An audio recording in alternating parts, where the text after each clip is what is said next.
3, 2, 1. Engine turbo pump at flight speed. Engines at maximum thrust. Lift off. And there is liftoff of the Soyuz MS-10 to the International Space Station, carrying Nick Hague and Aleksey Ovchinin to the orbital complex. This again is Nick Hague's first time to launch to space, and Aleksey Ovchinin's second. One copy. Everything is good on board, and we are feeling well. Copy. Turlock 1. Inaudible.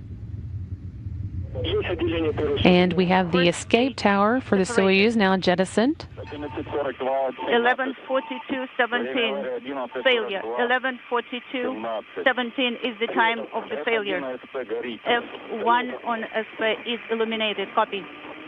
Today's Soyuz MS-10 launch did go into ballistic re-entry mode a little bit after its launch, around 3:47 a.m. Central Time.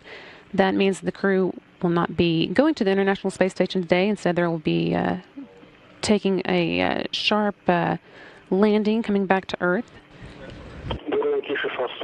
Бурлаки launch late.